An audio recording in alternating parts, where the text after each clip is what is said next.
Welcome back, and thank you for staying with us on Daily Politics. Just like I said earlier, we now have Professor Sadeeque Abba, who is a professor of conflictology and alternative development paradigms. He joined us to provide perspectives to this issue. Thank you for joining us, Professor. Thank you very much. Right. You know, the world, wake up with this aggression, coming from the Israeli Prime Minister talking about Benjamin Netanyahu and his allies, against Iran. A series of airstrikes hit several targets, including civilian population. What do you make up with this attack? Do you see it coming, or is it totally unprovoked? Well, first and foremost, there are certain factors that one should take into cognizance when you are discussing about Israel, Iran, and the Middle East. Right. The first is Israel under Netanyahu as an invading nation in the Middle East. The entire politics of war is a political weapon used by Benjamin Netanyahu to stay in power. That's number one. Number two, the greatest fear of every Zionist. I'm not talking about Jews now. I'm not talking about the entire Israeli population. I'm talking about the Zionism, international Zionism. The greatest fear of every Zionist on earth is Iran.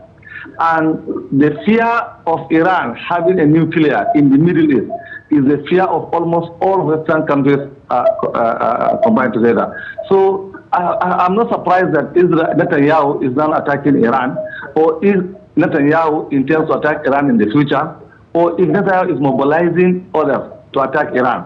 Iran remains the only last man standing in the Middle East. When Zionism takes over Iran, or when Zionism humbles Iran, the entire Middle East will be on its knees. So, and mind you, Middle East is going to be, whether we like it or not, the international capital of global crisis and conflict. So the clock is ticking, and there are a lot of danger signals around warning mankind about that. But I believe Israel holds the key, either to peace in the Middle East or to violence in the Middle East. It's their own choice. Okay, now the entire globe, is shaking. There is growing fears, among global leaders. Just like you rightly mentioned, this renewed hostility, if you like, could put the entire global peace, at risk. Especially looking at the fragile situation in the Middle East, with the genocide, going on in Gaza, and of course the threats by, Houthi rebels coming from Yemeni, and of course, others like Hamas and all of that. And now, with this large-scale attacks on Iran, which the Iran did not mince words, said is going to take severe response, so to speak. What would this do in terms of further jeopardizing the fragile, peace that is being enjoyed in the region? You see, war in international relations is a foreign policy tool of other nations, most especially America, most especially Israel, and now Putin has learned fast. He's using it also in Ukraine. So if in the Middle East now, the geopolitics dynamics of the Middle East is that if you remove Israel out of the Middle East, the next most powerful country there is Iran. And all other Arab countries, and it's the only non-Arab country that is fully militarized, and that is fully mobilized, and that is fully conscientized as a nation. So I am very sure the other Western countries. Netanyahu is very smart. Yesterday at the United Nations meeting, almost all 149 countries voted in favor of the resolution condemning Netanyahu's atrocities in Gaza. Now, the next day, he went into Iran. He is telling the world that if you want to push me out of Gaza, I'm going into Iran, and I'm going to give you a lot of blood on your hands, and a lot of conflict and crisis in your hands, So virtually, Netanyahu is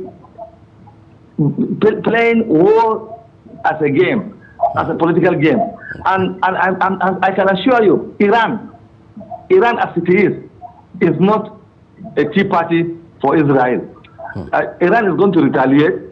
If Iran cannot humble Israel, Iran is going to humble Israeli interests and American interests within the Middle East. And there are a lot of those hotspots.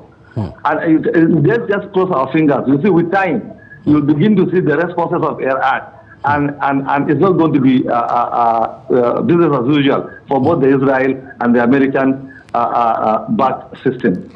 What could be the implication of this latest aggression now on the so-called talks around, resolution of the crisis?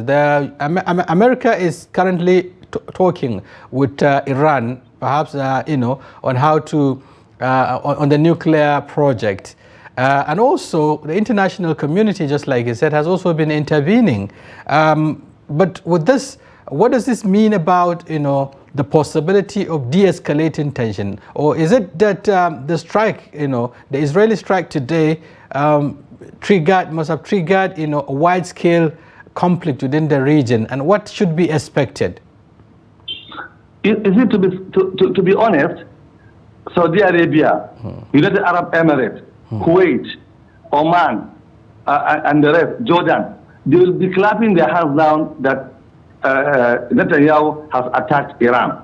But you can be rest assured that with this attack, there are going to be a lot of consequences on geopolitics, on geoeconomy, on global economy. Unfortunately now, America is never in a position to intervene because America doesn't have the requisite leadership with capacity to intervene.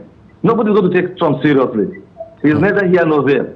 If you look at Trump's cabinet, it's the worst in the history of America since 1776. Small boys with next to nothing experience on global politics. So, and Iran is coming from a rich civilization, almost thousands of years of civilization. And they are capable, they are prepared. They have been prepared for years for this particular day. And they are going to respond not only adequately, but appropriately. And if they respond, the global economy will shake. The geopolitical economy of the Middle East will shake.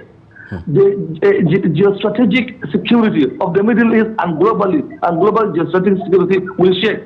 Not to mention when at least one of the global giants on earth, either China or Russia or India, now support Iran. So it's going to create a very, very deep and wide gap in the global politics, and it's not going to be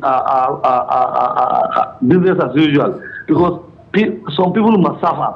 And my concern is this: if the global world is wise, they should be able to caution Netanyahu. Netanyahu is not carrying the entire Israeli nation. He's only it's a game of survival. The more he creates problems, the more he stays in power. So when the wall is closing Gaza on him, he has opened another window on Iran. And you can be rest assured, if the wall is going to close him on Iran, he will create another window elsewhere. So it is about survival strategy. It doesn't mind, it doesn't bother him whether millions are going to suffer, nations are going to have economic problems. It doesn't, so long as he remains as the Prime Minister of Israel, that's it. So I think it behoves on the leadership of the Middle East countries, especially the major ones, Jordan, United Arab Emirates, Saudi Arabia, Kuwait. Let them come together. The Gulf states should come together in their own community, be able to address this thing. They should be able to tell themselves the truth, tell Israel the truth, most especially tell Netanyahu. He cannot eat his cake and have it at the same time. Right. The time is running out, and very soon he'll begin to pay dearly for those particular atrocities. Well, you talk about the responses, that should come from the Arab countries within the Middle East.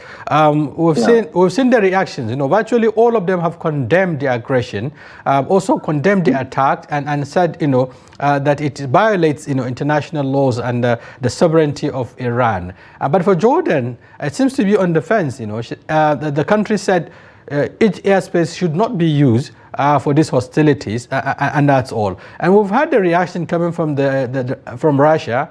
You did mention Russia didn't mince words also, that it's going to stand with its ally Iran, even though we're yet to hear from China and other superpowers.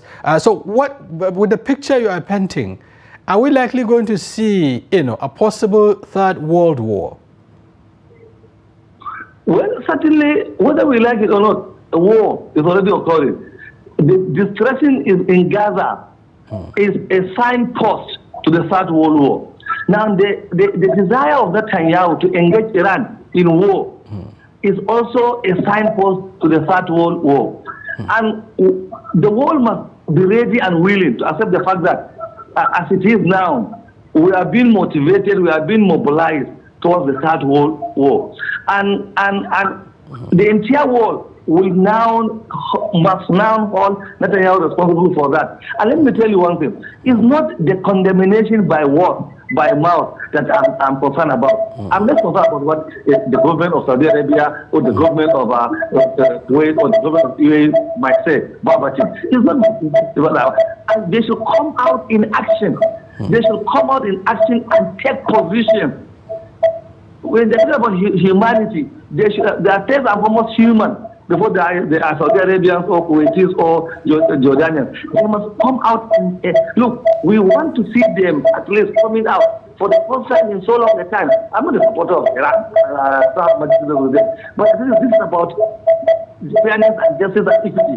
They should come out openly, not only condemning, but they should be able to at least take action.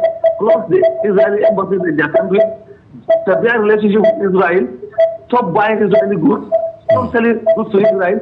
These are some of the issues that they should take, not by just condemning. Condemnation has been there for the past 40 years. It serves nothing. Right. Okay. Thank you very much, Professor Sadeeque Abba, for giving us your perspective. We do hope global leaders and all those that matter, should come together, as you said, to condemn this and, of course, de-escalate the violence. Thank you very much once again for joining us tonight on the conversation. Thank you very much. We appreciate. Viewers, that's a wrap on today's edition of Daily Politics. Do join us on Sunday. We'll be back with Sunday Politics, where we'll be exploring other topical issues in the polity. Until then, I'm Shafi'u Suleiman. Thank you for being there for us.